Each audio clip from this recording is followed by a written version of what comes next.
Bonsoir à tous. On est ravis de vous accueillir ce soir pour parler de la géoénergie. Alors, on est un collectif France Géoénergie qui a été créé en 2022 pour promouvoir la géothermie de surface auprès des utilisateurs de cette énergie. Créé en 22 au Salon des maires en présence d'Agnès Pannier-Runacher et de François Bayrou. On regroupe différentes catégories de membres des collectivités qui sont représentées aujourd'hui, des promoteurs immobiliers, des foncières, des industriels et aussi des particuliers. Ce collectif aujourd'hui regroupe 47 membres. L'objectif du collectif, c'est de former les équipes à cette géothermie de surface, de donner de nouveaux outils sur le financement, entre autres, des projets, et nous reviendrons largement là-dessus, et de mettre en relation les professionnels et de faire participer à des retours d'expérience. Cette année, on a fait un tour de France dans les collectivités. On a rencontré 4 collectivités, Millau, Pau, Chartres et Montbrison. Nous avons aussi travaillé au sein du collectif sur le financement, entre autres, à travers la création d'une fiche C2E. Et nous attendons bien sûr le soutien des pouvoirs publics, entre autres sur le fonds chaleur. Alors, on va démarrer les retours d'expérience et avant ça, on va commencer avec Monsieur Perret, directeur général d'E.ON.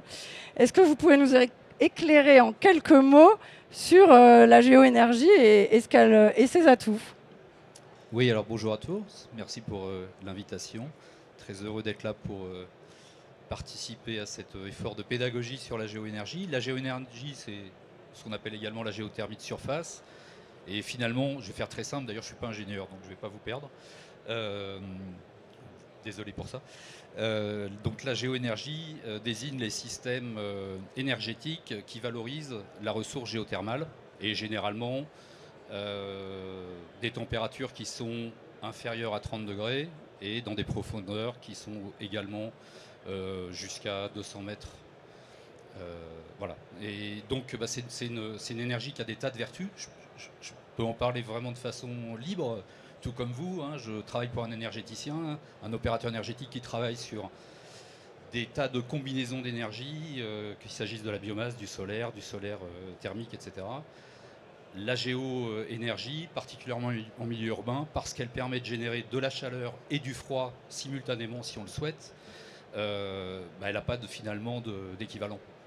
Et donc on vient la chercher soit sur des nappes, soit par le biais de sondes, pour la valoriser et donc fournir en chaleur, en eau chaude sanitaire ou en rafraîchissement des bâtiments, qu'ils soient collectifs, qu'il s'agisse de bâtiments neufs ou en rénovation, ou publics ou privés. Très bien. Alors, une fois rappelé que nous avons cette énergie à nos pieds, locale, renouvelable, qui nous permet de décarboner les énergies fossiles. En Ile-de-France, on sait ô combien le potentiel est très important. Donc, Monsieur Verling, vous êtes directeur adjoint de la région Ile-de-France, vice-président, excusez-moi. Vous êtes un fervent, on va dire, utilisateur de la géothermie à travers différents usages. Valérie Pécresse nous a dit récemment que la région était la plus géothermique du monde. Donc, que représente cette géothermie, la géothermie de surface en particulier pour le développement de la région Île-de-France? Alors, peut-être plusieurs éléments. Le premier, c'est effectivement que pour ceux qui sont là et qui le savent déjà ou ceux qui ne le savent pas, il y a deux types de géothermie. Il y a la géothermie profonde et puis la géothermie de surface. Vous avez plus envie aujourd'hui de parler de géothermie de surface, mais le potentiel de l'Île-de-France majeur, c'est la géothermie profonde, pardon de faire cette petite parenthèse. Mais c'est vrai que quand même, c'est un truc extraordinaire. On a un sous-sol, alors pas à quelques centaines de mètres, mais plutôt à plus que ça, en profondeur, donc, qui est extraordinaire. C'est un des plus gros potentiels du monde qu'on a sous nos pieds et qu'aujourd'hui, nous, la région Île-de-France, avec d'autres opérateurs comme l'ADEME, on veut faire sortir des profondeurs pour alimenter évidemment en chaleur et en froid un maximum de bâtiments en Île-de-France. Mais on ne peut pas le faire partout. Et donc la géothermie de surface est aussi une solution évidemment qui est géothermique, qui est aussi issue de nos sous-sols. Alors juste pour dire, quand même, nous on est une collectivité locale, on est un acteur public, On le fait pas juste parce que la technologie est sympathique, etc., mais vraiment parce qu'il y a des enjeux derrière extrêmement importants. Le premier, vous l'avez souligné, c'est la décarbonation. Aujourd'hui, en Île-de-France, la très grande majorité de la source d'énergie qui est utilisée pour se chauffer, c'est du gaz. C'est une énergie fossile. Quand on est dans une logique de décarbonation, qui est la logique européenne, française et francilienne de tout le monde aujourd'hui, il faut se trouver des solutions qui soient efficaces. Et quand on a des ressources comme celle-là, comme la géothermie, il faut y aller à fond. J'ajoute que la géothermie a ceci d'intéressant que ce soit celle de surface ou celle de profondeur, c'est qu'elle ne pose quasiment aucun problème collatéral comme ça peut exister parfois sur d'autres énergies renouvelables qui suscitent du manque d'acceptation des gens. Là, il n'y a pas. Je veux dire, on fait un forage, ça ne se voit pas, c'est invisible en surface. Donc, il n'y a aucun problème d'acceptabilité. Et il n'y a aucun, même, j'ai beau réfléchir, il n'y a aucun dégât collatéral. Bon, voilà, si je puis dire. Et puis, c'est une question... la question de la décarbonation, pour nous, c'est aussi une question, au-delà d'être une question écologique, la décarbonation, ça répond à nos enjeux de réduction des gaz à effet de serre, c'est aussi une question de souveraineté économique. C'est-à-dire que le gaz naturel, on ne le produit pas, on l'achète à l'étranger. Aux Russes, on l'a fait beaucoup et on le fait un peu moins, mais sinon on doit l'acheter à d'autres. Ça revient au même. Et la géothermie, c'est évidemment une source qui est sous nos pieds, qui est à nous. Donc c'est une réponse de souveraineté.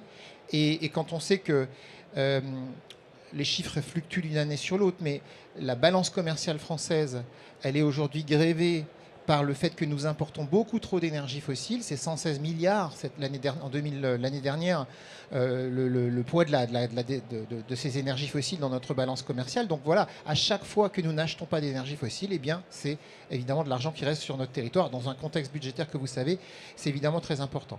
Comme je n'ai pas beaucoup de temps, je vais aller à l'essentiel pour vous dire qu'il y a quand même quelques freins qui existent aujourd'hui, qu'il va falloir lever dans les prochains temps. D'abord, il y a l'accès au foncier. Mine de rien, même si ce n'est pas des surfaces gigantesques qu'il faut réussir à dégager pour faire de la géothermie de profondeur ou de surface, il faut quand même dégager du foncier. Et ça, c'est un enjeu évidemment qu'il faut intégrer. L'Île-de-France est rare en foncier, hein, surtout dans les zones où il y a déjà de l'habitat. C'est là qu'il faut produire, bien sûr. Donc c'est une vraie contrainte. Il faut souvent le prévoir peut-être un peu en amont des projets aussi immobiliers. Et puis la deuxième contrainte, malheureusement, collègues élus qui sont ici, c'est la contrainte financière et budgétaire. Il va falloir que tous les acteurs, que ce soit les acteurs publics, les acteurs privés, les énergéticiens, les collectivités locales regroupées aussi des fois qui portent des projets, eh bien, on voit à l'avenir comment on va pouvoir continuer à soutenir financièrement des projets qui ont besoin de soutien public. Sinon, ils ne sont pas concurrentiels avec un prix du gaz qui est faible. Donc, l'enjeu budgétaire, ça va être un sujet extrêmement crucial dans les mois, les semaines et les années qui viennent. Merci. Alors, on va peut-être passer la parole du coup à monsieur le maire de Meudon. Vous aussi, vous êtes un des précurseurs sur la géothermie, que ce soit profonde sur votre commune via un réseau de chaleur, mais aussi sur la géothermie de surface. Comment vous êtes amené sur ces réflexions autour de cette géoénergie ? Nous, c'est d'une certaine manière la preuve par l'exemple de ce que vient de décrire Yann, c'est-à-dire un réseau de chaleur qui était alimenté jusqu'à maintenant au gaz, donc avec une énergie fossile, chère, heureusement, et qui, si elle reste chère, permettra d'ailleurs de favoriser les opérations de géothermie, qu'elles soient profondes ou de surface, parce qu'en effet, quand le prix de l'énergie fossile baisse, eh bien, c'est là qu'il faut trouver les compensations, c'est là qu'il faut trouver les partenaires qui vont permettre que l'équilibre économique, à la fin, soit sur la table. La particularité de ces projets, c'est que désormais, les villes, les collectivités sont membres à part entière, sont au capital de ce qu'on appelle des SAS LTE, donc une catégorie d'entreprises, qui fait que la collectivité doit s'engager effectivement au capital de ces entreprises. Heureusement de manière minoritaire, la loi l'impose, mais c'est vrai que c'est un changement, une transformation, un nouveau métier à exercer par les collectivités. Et cette opération à Meudon, en termes de gains CO2, c'est quelque chose de tout à fait considérable parce qu'on parle de 7500 logements on parle de 17 000 habitants, on parle de 17 700 tonnes de CO2 économisées par an. Donc on est vraiment dans une échelle qui est presque celle de la région, voilà, j'ose dire, qui est celle de la région, qui a bien d'autres projets, mais qui est vraiment à l'échelle de ce qu'on souhaite construire nous, c'est-à-dire de viser dans certains de nos quartiers l'autoconsommation. Et évidemment, la géothermie, c'est un argument majeur pour ça. On est en train de bâtir une communauté énergétique avec d'autres pistes que sont le photovoltaïque, bien sûr, que sont la chaleur fatale, puisqu'on a un data center qui vient s'implanter à proximité de ce site de géothermie profonde, et puis des éoliennes de toit. Ce sera le dernier élément de ce mix énergétique, puisqu'on a une étude de vent qui est en train de se finaliser, qui va nous permettre d'identifier les sites où implanter ces éoliennes de toit. Alors parmi les partenaires, il y a évidemment les partenaires historiques des collectivités, hein, la Caisse des dépôts par exemple, mais on a maintenant des opérateurs, et là je parlerai au titre du département des Hauts-de-Seine, puisque j'en suis un des vice-présidents, qui, eh bien, au travers de la création de SEM Énergie, vont tenter d'accompagner ces projets à l'image de la région. Donc là, pour le coup, vous avez un exemple très réussi, je crois, qui est celui de la SEM du département de la Vendée, qui est assez précurseur en la matière, et qui est vraiment quelque chose que nous regardons de très près, nous, le département des Hauts-de-Seine. Et nous venons de créer, à l'initiative de Georges Siffredi, donc le président du département des Hauts-de-Seine, une SEM Énergie qui va avoir vocation à accompagner les nouveaux projets de géothermie profonde sur le département. Meudon, nous, ça y est, c'est parti, c'est un coup lancé. On a la chance d'être arrivé à un moment où le prix du gaz était tel que le bilan économique était favorable et reste favorable pour l'énergéticien. Donc on y va, on n'a pas besoin pour l'instant de l'aide financière du département, mais je crois que c'est vraiment un des outils sur lesquels on va pouvoir essayer de s'appuyer, bien sûr, dans un contexte des finances des collectivités locales qui est, on va essayer de le dire peut-être momentanément, compliqué, mais dont on espère qu'il va retrouver des marges de manœuvre assez rapidement. Alors, Monsieur Valadier est là pour témoigner, on va dire, des sources de financement qu'on peut bâtir, on va dire, avec les collectivités, les promoteurs immobiliers. Hein. Sur la géothermie de surface, on va être beaucoup sur des écoquartiers à la maille du bâtiment. Monsieur Valadier, quelles propositions vous pouvez développer pour tous les acteurs autour de la table ? Alors en effet, on pourrait se poser la question pourquoi la Banque des Territoires, marque du groupe Caisse des dépôts, est autour de cette table ronde. En fait, il suffit de se rappeler que les deux axes stratégiques de son intervention, c'est la transition écologique et la cohésion sociale et territoriale. Et rien de tel qu'une source d'énergie locale, non délocalisable, faiblement émettrice de CO2 et à bas coût pour nos clients qui sont les collectivités territoriales ou les organismes de logements sociaux, pour croiser finalement ces deux aspects-là, de territoires plus verts et plus solidaires. Donc c'est clairement la géothermie et la géoénergie, donc les deux surfaces, qui sont des cibles pour nous, Banque des Territoires, dans la déclinaison de la direction régionale Île-de-France, puisque j'en suis le directeur adjoint. Alors puisque notre table ronde, c'est aussi de l'immobilier public alimenté par géoénergie, juste un petit rappel, en Île-de-France, c'est plus de 65% de consommation énergétique dans l'immobilier. Donc la cible aujourd'hui, elle est là. Elle est là parce que nous sommes en Île-de-France avec une densité extrêmement forte. Et cette énergie, on vient de le dire, Yann vient de le dire et Denis aussi, elle est sous nos pieds, elle est disponible et elle est faiblement intrusive quand on est sur des technologies de géoénergie, c'est-à-dire des forages qui sont à moins de 200 mètres en sous-sol. Faiblement capitalistique aussi, et ça fait le lien avec nos capacités à accompagner finalement financièrement ces objets-là. Alors en fait, on intervient sur toute la gamme des financements et toute la gamme des véhicules juridiques qui sont proposés par la commande publique. Donc on fait de l'ingénierie en amont pour financer vos études, avec les travaux qui sont faits par les collectivités qui se lancent dans des schémas directeurs énergie. On finance en prêt les opérations, si elles appellent du prêt, ou alors nous sommes aussi en capacité à rentrer au capital des sociétés, quel que soit leur véhicule juridique. Alors Denis a évoqué la SAS LTE, la Société par action simplifiée de la loi transition énergétique de 2015. C'est un des véhicules que la puissance publique nous a mis à disposition, mais il y en a d'autres.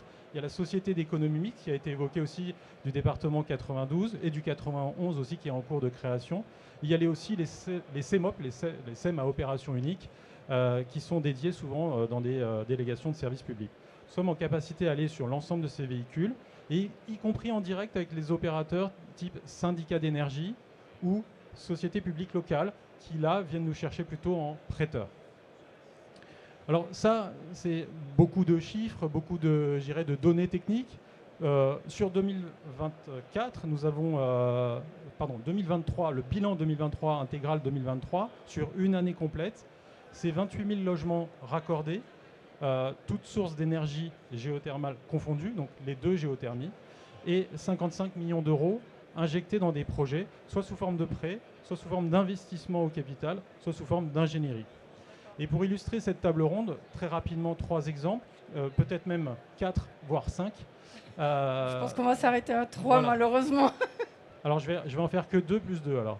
Donc, un équipement public de sport, puisque en fait, la piscine de Beaumont-sur-Oise, extrêmement énergivore, une piscine municipale, c'est beaucoup d'énergie, elle est totalement alimentée en géothermie de surface avec un forage à 74 mètres.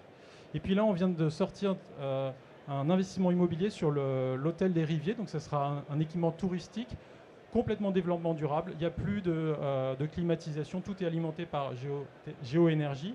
Donc on fait du chaud et du froid. Et je donnerai un dernier exemple.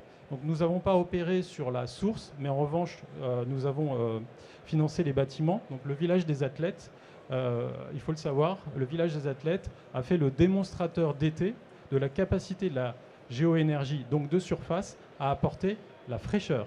Ce que ne fait pas la géothermie profonde, puisqu'on est en source chaude.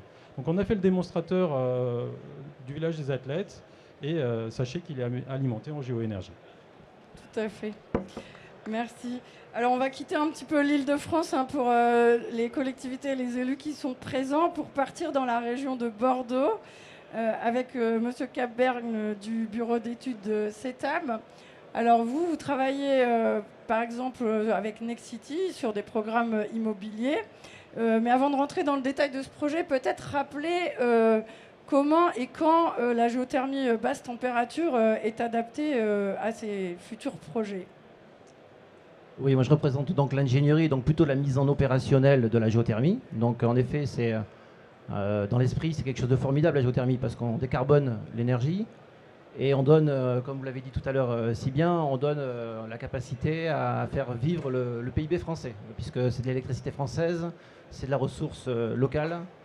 Donc c'est un système qui est fabuleux. Par contre, il a des contraintes techniques. Et ces contraintes techniques, il faut les intégrer bien en amont. Donc c'est l'objet de cette petite slide. Donc il faut savoir déjà un peu définir les besoins de chaud et de froid. Parce que pourquoi une géothermie plus qu'une chaufferie bois, par exemple?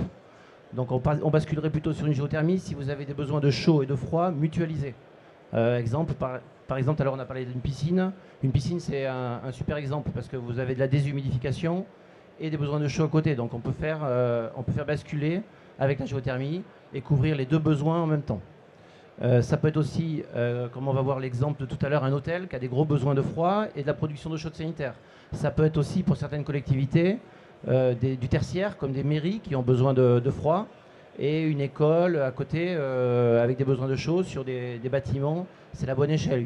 Une école élémentaire avec une mairie, ça peut être l'échelle pour faire une petite géothermie et un mini réseau de chaleur.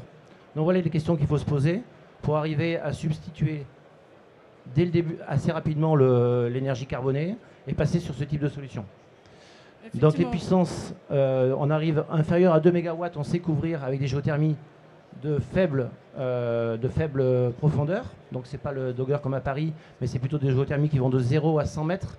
Il ne faut pas dépasser les 100 mètres parce que sinon on va dans le code minier. Et là on arrive dans des délais qui sont plus compatibles avec les délais du bâtiment. Et ça demande des enquêtes publiques, donc 3-4 ans. Et là on arrive à sortir de l'opérationnel. Ces géothermies sont subventionnées assez fortement. Et donc, surtout, il faut lancer cette réflexion avant les projets de bâtiment, de manière à pouvoir identifier la meilleure ressource avant de lancer des projets de bâtiment. Si les projets de bâtiment partent comme ça, c'est souvent le reproche qu'on fait à certains promoteurs, c'est qu'ils veulent construire vite, mais avant de construire, il faut réfléchir à comment chauffer et comment rafraîchir ces bâtiments et essayer d'apporter des solutions intelligentes en amont des projets. Donc là, c'en est un exemple. On a eu la chance. Le 45e parallèle, c'est ça, Exactement. à Bordeaux-Mérignac. Exactement, on a eu la chance de pouvoir travailler sur cette opération. On a accompagné le promoteur qui était Nexity. Et on s'est posé la question justement parce qu'il y avait un grand hôtel de 190 chambres avec beaucoup de tertiaires qui avaient des gros besoins de froid, si on pouvait mettre en place une géothermie. Donc dès les études, dès le début des études, on a vu l'équation était bonne. Et donc on a été accompagné par Engie qui a porté l'investissement. C'était une délégation de services privés qui a porté l'investissement pour Nexity et qui maintenant aujourd'hui exploite le site. Voilà, donc on arrive sur cette opération à un prix d'énergie qui est inférieur à l'énergie conventionnelle. Minimum c'est 5%, c'est comme ça qu'on cale par rapport aux aides. Et évidemment une énergie qui est largement décarbonée par rapport à ce qu'on sait faire traditionnellement. Très bien, merci. Donc effectivement, dans les enseignements, vraiment préparés en amont avec les promoteurs. Malgré tout, la géoénergie est aussi adaptée à la rénovation. On a des projets de rénovation aussi, à Issy-les-Moulineaux par exemple en ce moment. Donc l'idée, effectivement, c'est de travailler ces sujets à la fois sur la technique, sur l'anticipation, sur le financement. Je voudrais rappeler pour les collectivités, on a une nouvelle disposition, le contrat de performance énergétique à paiement différé, qui est particulièrement adapté pour lisser ces investissements dans la durée. Et du coup, sur des ouvrages comme la géothermie, qui sont des ouvrages où on investit pour du très long terme, ce nouveau dispositif est particulièrement intéressant pour les collectivités. Je voudrais juste rappeler du coup que le collectif France Géoénergie est très mobilisé en ce moment, vous l'avez dit, autour de ce débat sur les budgets de l'État et entre autres sur le fonds chaleur où on appelle de nos voeux le soutien sur la géoénergie, aussi à travers du mécanisme des C2E. Et puis on cherche aussi, vous l'avez un peu évoqué, à simplifier toutes les démarches administratives, en particulier sur la géothermie de minimum importance, pour pouvoir aller plus vite sur les projets. Et ça reste aussi un enjeu sur le collectif. Voilà, je vous remercie pour vos interventions et vos témoignages. Et puis n'hésitez pas si vous avez des questions, on restera là dans les parages. Merci.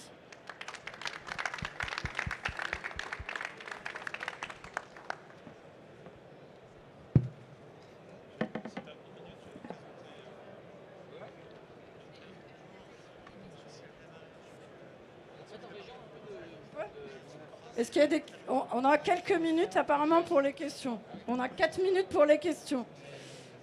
S'il vous plaît. Est-ce qu'il y en a... Oui. S'il vous plaît. Apparemment, on a 4 minutes encore pour les questions. Monsieur.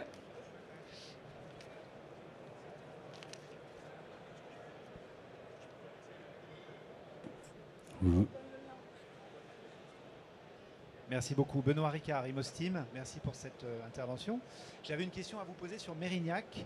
Est-ce que vous pouvez nous, sur Mérignac, le dossier dont vous nous avez dit un mot, est-ce que vous pouvez nous dire quel était le support juridique entre Engie et Nexity ? C'était une délégation de services privés. Donc c'est un contrat de concession qui a été mis en place avec derrière des subventions de l'ADEME qui accompagnaient le projet. La difficulté sur la mise en place du contrat, ça a été la garantie de la consommation à long terme. Parce que comme c'était un projet urbain avec une planification de bâtiments, la difficulté sur ce type d'opération, c'est est-ce que les projets vont se faire, à quelle date, et quand est-ce qu'ils vont consommer de l'argent, de l'énergie. Parce qu'évidemment, il y a des investissements forts au début, qu'on réalisait Engie, et derrière, c'est un business plan qui se fait sur 22, 24 ou 25 ans. Donc il faut qu'il y ait des rentrées d'argent qui vont avec l'investissement. Et souvent on planifie des constructions de bâtiments à 8-10 ans.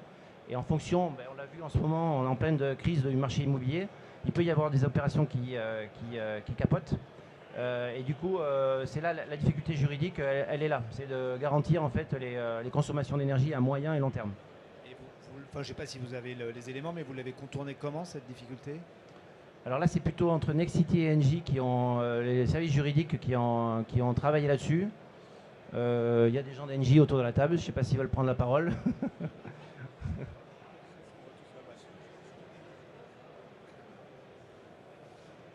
Oui, en fait, ça a été contourné dans le sens où le problème de temporalité a été rapidement écourté, puisqu'on avait pris une puissance de géothermie qui raccordait de mémoire 4 bâtiments, dont l'hôtel, et les 2 autres bâtiments, on n'avait pas de visibilité, et on a partagé le risque avec Nexity sur 50% chacun sur les 2 bâtiments restants. Donc, pour l'instant, tout le monde y trouve son compte, aussi bien Nexity que les différents locataires sur place. Quand on veut, on peut. Quand on ne veut pas, on se trouve des excuses. Voilà. Est-ce qu'il y a d'autres questions?